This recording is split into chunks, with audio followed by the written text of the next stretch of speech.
Hi everybody, today I'm going to talk about how to heal histamine intolerance at the true root cause. If you don't know me already, my name is Kaylee. I'm a certified nutritionist and gut health specialist, and I love helping people to heal their chronic gut issues at the root. So a lot of people will tell you with histamine intolerance that you need to take a supplement like DAO and that you need to be on a low histamine diet for pretty much the rest of your life. But that is simply not true because histamine intolerance, like most things, is a symptom of a deeper root cause. And when you understand what actually causes histamine intolerance at the root, it's pretty straightforward on how to heal and reverse that so that you can start incorporating high histamine foods again without having it build up and without getting a reaction. So this is absolutely something you can overcome, so let's learn how to do that. First, let's talk about what causes histamine intolerance. So, histamine is what's called a biological amine, and this is made from the amino acid histidine. Now, it's produced by immune cells like mast cells, but there's other immune cells that produce it as well. And it's produced in your gut and in your body, typically in places that come into contact with the outside world a lot so that it can give this immune response. So there's a lot of immune cells on your skin, near your nose, near your eyes, near your ears, things like that. A lot of places that you'll get histamine reactions. So histamine is released for a few reasons. It's primarily released to help you repair tissue and to remove allergens. Now, in addition to our body being able to produce histamine in these immune responses, our gut bacteria can also produce histamine, but this is going to occur mostly when you have dysbiosis. So when you have an overgrowth of certain microbes in your gut and it's imbalanced and it's not healthy, then you're going to get more histamine production from your gut. Now, you can also get histamine from the foods that you eat. So those are the primary ways that you can get histamine in your body. So your body producing histamine isn't the problem necessarily, because your body produces it for a reason to help you remove allergens and repair tissue and deal with these certain situations. But what typically happens is your body has a way of removing histamine so that it doesn't build up. And that is enzymes like DAO that you've probably heard of before are released. And when your gut lining is healthy, the cells in your gut lining can produce these enzymes that will break down histamine and remove it from the body. Another thing that helps is when you have a healthy, balanced gut microbiome, bacteria and microbes will grow that can actually help break down histamine as well. So in a healthy body, you'll only be producing histamine when you actually need it in immune reaction situations that are reasonable, and then your body will be able to break down histamine and eliminate it so that you don't get too much and get these reactions. So histamine intolerance is when you have too much histamine that builds up in the body. Your body starts having immune reaction after immune reaction in an unhealthy way, and you just have so much histamine being produced that it's too much. And the other component of histamine intolerance is when your body can't effectively get rid of it. So as you can see, if you're producing a lot of extra histamine and you're not able to get rid of it, you're going to have too much buildup in your body. So there are a few kind of root causes going on here, but the primary one is going to be leaky gut. Leaky gut is going to lead to an immune response, which is going to lead to excess histamine and other biological amines. We talk about histamine a lot, we hear about it a lot, but there are a lot of other biological amines that are very similar and will also be following the same pathway. So let's explain this a little bit more. Leaky gut causes what's called an IgE allergy. So leaky gut, if you don't already know, is when your gut lining becomes leaky. So the cells that make up your gut lining are one cell layer thick, and there's a few different things that can cause gaps to form between them. Now, when you have leaky gut, you get unwanted things coming from your GI tract and into your bloodstream. So you can get little food particles, you can get toxins that you're exposed to, you can get parasites and microbes and things like that.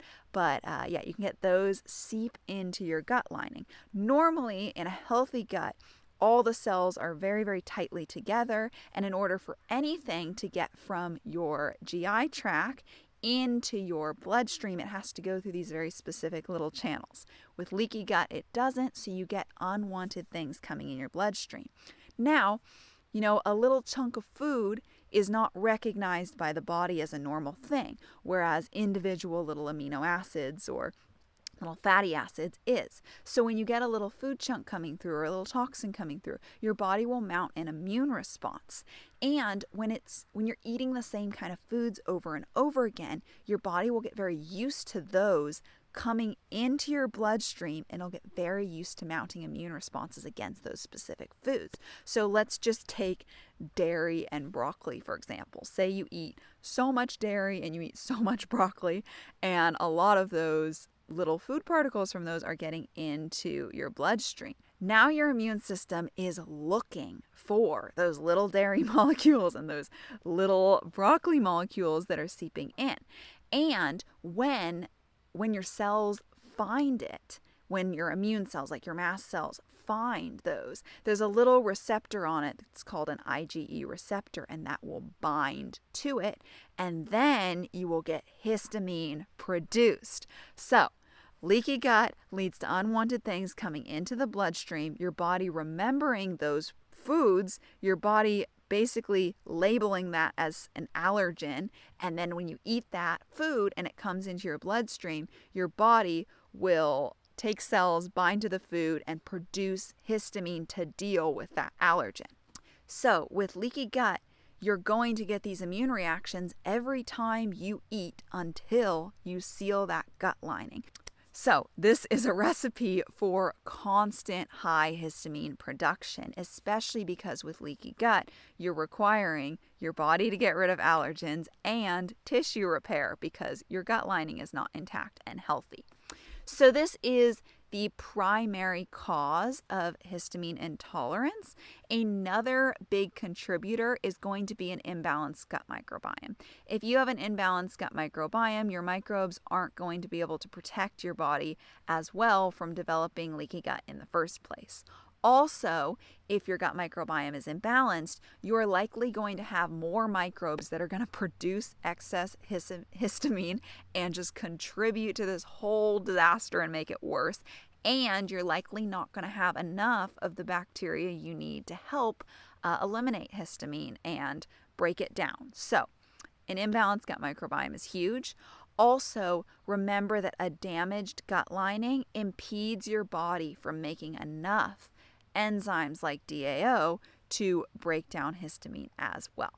So let's go over the symptoms of histamine intolerance just in case you're a little unsure if you have it, and just want to double check. So note that a lot of these symptoms will be worse after you eat high histamine foods, and I'll be going over later exactly what those are.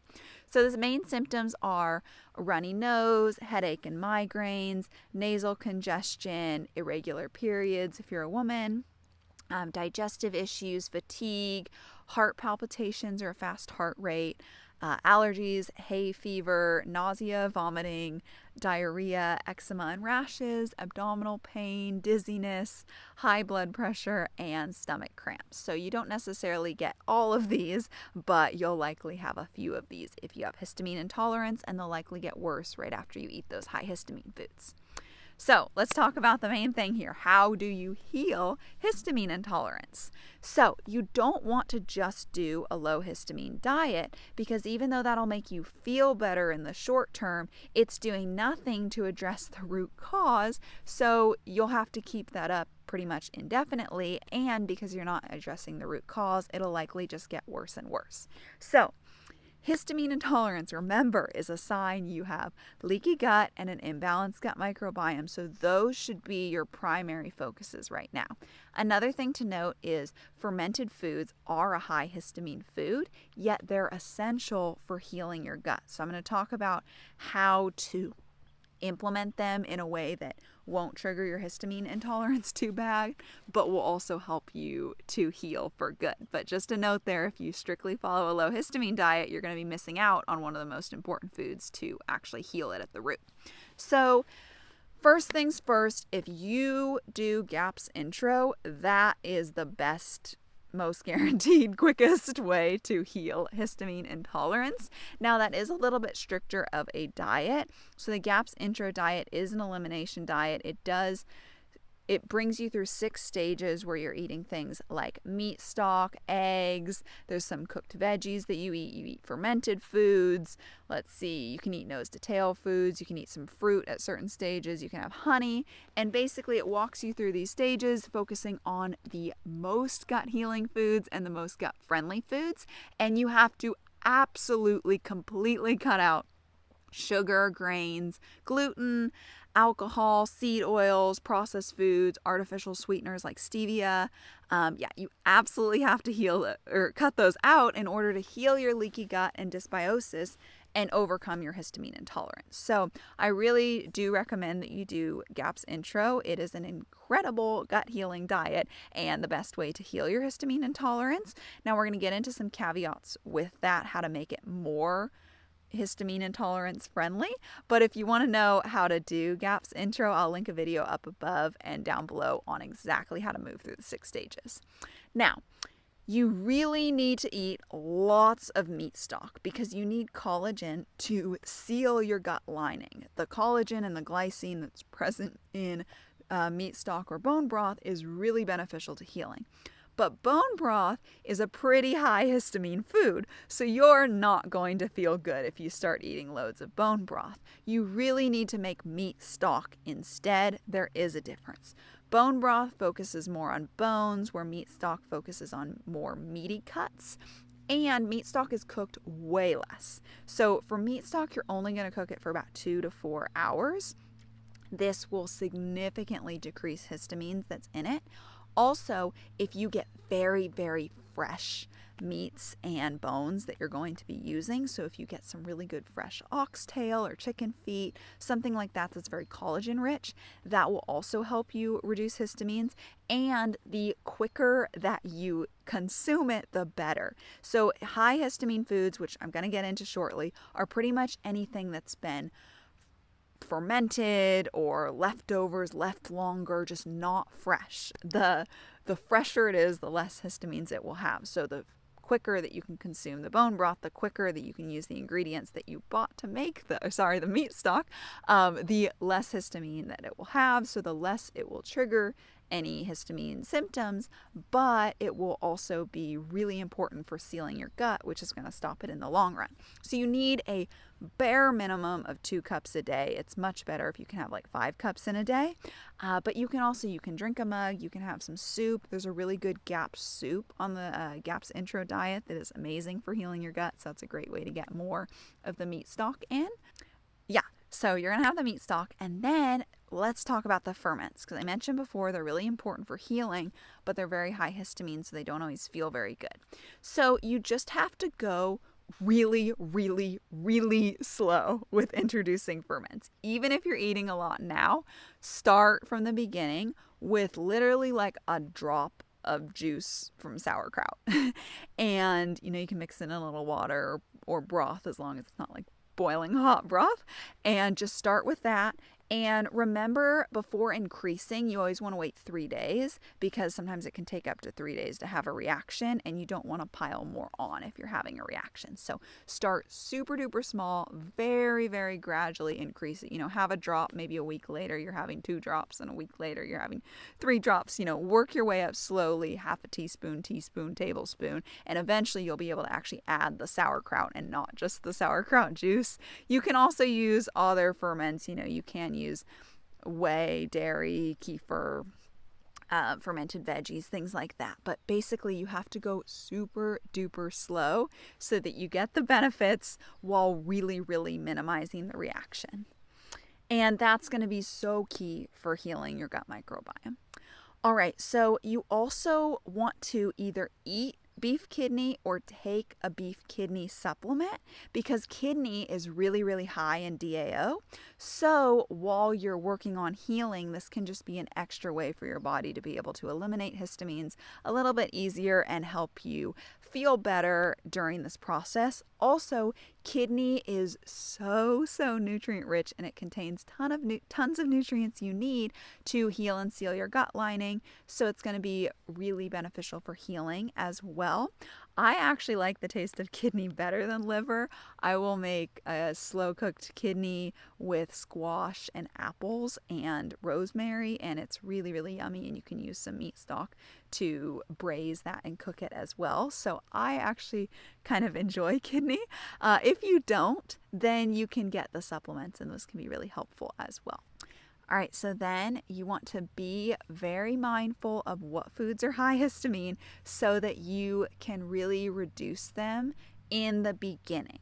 The key difference here with what I'm suggesting versus what a lot of people suggest is you're not just doing a low histamine diet, you're addressing the root causes and you're healing that, but you still do want to be mindful of histamines at the beginning, because adding more histamine to your body from foods that are high histamine are going to make you more prone to have a reaction. So the highest histamine foods are going to be, like I said, foods that aren't fresh. So fermented foods, pickled foods, preserved foods like salted, cured, smoked, canned foods, aged cheeses, foods that are leftover. Shellfish are very high histamine, vinegar.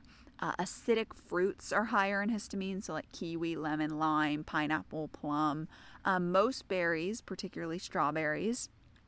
Papaya, nuts, chocolate, tomatoes, coffee, non-herbal teas, since a lot of them are actually fermented, beans and pulses, wheat germ, alcohol, raw egg whites, yeast-containing foods.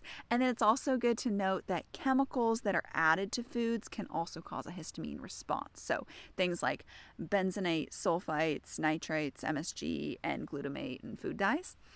Okay. So those are the high histamine foods that you want to be aware of and you want to minimize, with the exception of you do want to very gradually introduce those fermented foods like I mentioned earlier. So just to give you some ideas on very low histamine foods that you can have a lot of, think of fresh meat, fresh fish, fresh eggs, just cook the whites, fresh veggies, fresh milk, freshly fermented yogurt can actually even be not too bad. Some fruit you want to kind of choose by trial and error. Butter is great. Herbal teas, and then fresh herbs. And these are all going to be foods that are permitted on that GAPS intro diet at some point. You do have to work through the stages. So there's less at the beginning, and then by the end, the 6th stage, you have a lot more foods that you can eat. But yeah, so those are going to be foods to eat. So just as kind of a recap, the main thing for histamine intolerance is you want to heal leaky gut so your body stops having these constant histamine responses. When you seal and heal leaky gut, your body will stop making so much histamine. Then you'll be able to really repair your gut lining, and your body will be able to make its own enzymes like DAO to break down histamine when you do have a histamine response. And then you're also going to be really focusing on healing your gut microbiome so that your microbes can aid in the breakdown of histamine, and you don't have microbes that are actually making more histamine and adding to the load. And when you do that, you will be able to eat high histamine foods again without having any reaction, because your body will be working normally. So I hope that you found that helpful.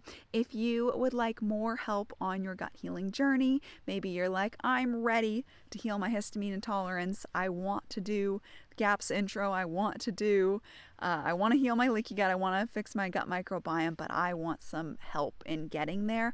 That is exactly what I do in my program, Ancestral Gut Healing.